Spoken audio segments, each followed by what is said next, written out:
안녕하십니까. 트렌드 읽어주는 남자 날카로운 상상력 연구소장 김용섭입니다. 오늘은 술 얘기를 좀 해볼까 합니다. 불황 때 가장 자주 언급되는 이 술 소비 트렌드와 관련된 속설 하나가 있는데요. 불황에 소주가 잘 팔린다 그 얘기입니다. 경기가 어렵고 돈이 없으니 싼 소주를 많이 마신다는 이유였죠. 얼핏 그럴싸하지만 이제 유효하지 않은 속설입니다.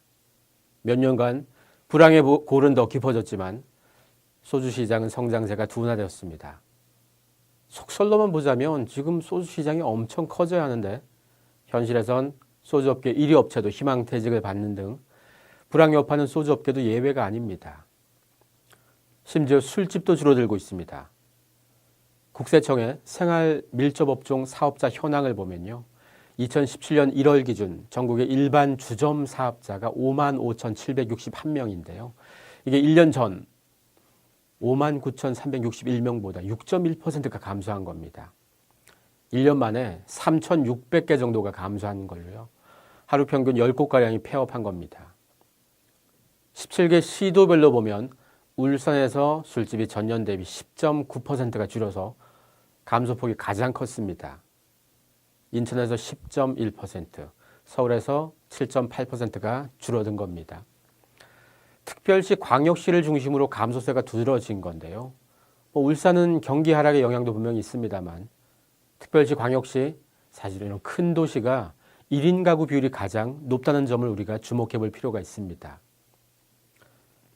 요즘 술 소비 트렌드를 함축하는 두 가지 키워드가 집에서 마신다는 홈술하고 혼자 마신다는 혼술입니다.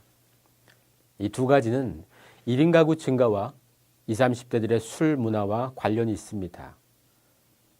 그동안 한국인의 술 소비하면 소맥이나 폭탄주, 2차, 3차 같은 단어가 먼저 떠올랐다면 최근 들어 부담스러운 술자리를 기피하는 사람들이 늘면서 소맥 대신 가벼운 저도주를 마시고 2차 대신 집에서 편하게 혼자 마시는 혼술을 선호하거나 아예 처음부터 집에서 단촐하게 홈술 하는 사람들이 늘어났습니다. 이렇듯 혼술과 홈술이 술 소비 트렌드를 좌우하다 보니 관련 업계나 유통업계의 대응도 변화가 생겼습니다. 먼저 저도주 시장이 커지고 있습니다. 시작은 소주였습니다. 그나마 소주 시장을 지금 수준으로나마 유지하는 건 과일맛 나는 소주나 탄산음료 같은 소주 등이 알코올 도수가 확 낮아진 소주를 통해서 20, 30대 소비자와 여성 소비자를 대거 유입시켰기 때문입니다. 술꾼들 입장에선 술이 싱겁다고 불평이겠지만 독주의 소비는 예전 같지 않습니다. 심지어 알코올 도수 40도 이상인 위스키 시장이 국내에서 8년 연속 마이너스 성장인데요. 알코올 도수를 35도로 낮춘 위스키가 출시되면서 시장에서 좋은 반응을 보이기도 했습니다. 과거엔 위스키가 주로 유흥업소 중심으로 팔렸는데 이제 혼술과 홈술 하는 사람들에게 선택받아야 하는 숙제가 부여된 겁니다. 부어라 마셔라 취하고 죽자 같은 이런 식의 취하기 위해 마시는 술 소비가 줄고 술 자체를 즐기는 소비로 전환되는 건 김영란법의 영향도 있고요. 1인 가구 증가와 20, 30대 이 세대들의 개인주의적 태도 확산, 또 기업에서도 더 이상 수직 구조가 아닌 수평적 환경으로 조직 문화가 전환되는 것도 영향을 줍니다. 이는 회식이나 접대의 감소가 되기 때문입니다. 심지어 와인도 저도주 스파클링 와인이 인기입니다. 보통 와인이 알코올 도수 13도, 14도 정도인데 스파클링 와인은 도수가 한 5도에서 7도 사이입니다. 2016년 화이트 와인과 레드 와인의 국내 수입량은 감소했지만 스파클링 와인의 수입량은 오히려 증가했습니다. 막걸리도 알코올 도수 한 6도에서 8도 정도가 보통 톡 쏘는 맛을 내세워 시장을 주도했다면 최근에는 알코올 도수를 5도까지 낮춘 막걸리가 매출 급등세를 보이고 있습니다. 술 종류를 막론하고 저도주 시장이 확산되고 있는 셈입니다. 아울러 홈술의 영향으로 유통가에선 안주 전쟁이 벌어집니다. 이제 술자리에서 술이 주연이 아니라 안주가 주연이 되기도 합니다. 과거엔 안주 많이 먹으면 혼내는 술꾼들이 있었다면 이젠 술 소비 문화가 바뀌면서 안주를 적극적으로 소비합니다. 특히 수입 맥주 시장이 커진 것도 영향을 줍니다. 이마트에 따르면 2016년 수입 맥주 매출은 전년 대비 24.6%나 늘었습니다. 주류 매출이 상승하면서 안주류 매출도 덩달아 증가했는데요. 오징어, 쥐포, 육포 같은 이런 안주가 포함된 상품군의 매출이 지난해 13.3%나 늘었습니다. 편의점인 GS25에선 2016년 육포 매출이 전년 대비 41.8%나 높아졌습니다. 대형마트, 편의점 모두 안주 시장 성적에 주목할 만한 이유가 바로 이겁니다. 홈술과 혼술은 관련 업계의 상품만 바꾸는 게 아니라 우리의 라이프 스타일도 바꿉니다. 취하기 위한 술에서 즐기기 위한 술로의 전환은 반주 문화와 또 술을 직접 제조하는 문화도 영향을 미칩니다.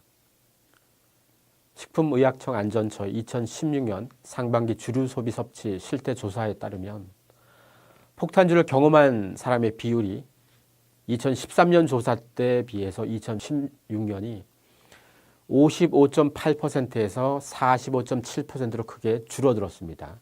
반면 식사와 함께 술을 마신다고 응답한 사람은 2013년에 20.2%에서 2016년에 41%로 2배나 늘었습니다. 이런 변화는 점심, 저녁 식사 풍경까지도 바꾸고 있습니다. 식사 때 술을 곁들여 먹는 반주 문화가 덩달아 떠오르게 된 건데요.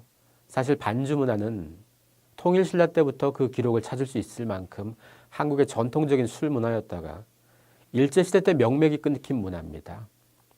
오늘날 반주 문화가 점차 늘어나는 이유가 취하기 위한 술에서 즐기기 위한 술로 이 대중들의 인식이 변하기 때문인 것처럼 과거 조상들도 취기 때문이 아니라 풍류를 즐기며 철학적인 사색을 하기 위해서 술을 마셨습니다. 포금 문화는 일제시대나 군사 문화에서 비롯된 것이기 때문입니다. 술을 직접 만들어 마시는 것도 트렌드가 되었습니다. 대표적인 게 맥주를 직접 만드는 건데요. 요즘 인터넷에서 수제 맥주 만들기를 검색하면 방법도 자세히 나오고요. 맥주 만들기를 가르쳐주는 문화센터나 각종 프로그램도 많이 있습니다.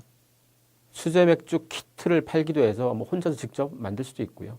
이렇게 혼자 만든 맥주를 SNS에서 인증하고 자랑하는 사람도 늘었고요. 맥주 만들기가 취미가 된 사람들, 이런 사람들이 모여서 동호회처럼 서로 만든 맥주를 시음하기도 합니다. 막걸리도 직접 만드는 사람 많습니다. 과거엔 큰 유리병에 과일로 술 담그는 게 유행이던 시절이 있었죠. 직접 술을 만드는 문화의 확산은 수제 맥주집을 비롯해서 수제로 소규모로 생산되는 주류 시장의 기회도 됩니다. 직접 만들어 본 사람들이 더 좋은 품질의 술을 찾기도 하기 때문입니다. 홈술과 혼술은 음주운전과 대리운전 시장에도 영향을 줄 수 있습니다. 술집 대신 집에서 홈술하는 사람이 늘다 보면 술 먹고 난 후 집에 가야 될 고민 자체가 사라져 버립니다. 애초에 집에서 시작하는 것이니까요. 음주운전 건수가 줄어들 가능성이 크고 대리운전 시장도 크게 위축될 가능성이 생깁니다. 대중교통에서 취객을 볼 일도 좀 줄어들 수도 있겠죠. 혼술과 홈술 트렌드는 일종의 나비 효과가 돼서 여러 가지 것들을 많이 바꿀 겁니다. 그냥 술 마시는 행태의 새로운 경향이 아니라 술 시장의 변화, 라이프 스타일의 변화에 영향을 줄 수 있고 또 누군가에겐 기회, 또 누군가에겐 위기가 될 일입니다. 지금까지 트렌드 읽어주는 남자 김용섭이었습니다. 고맙습니다.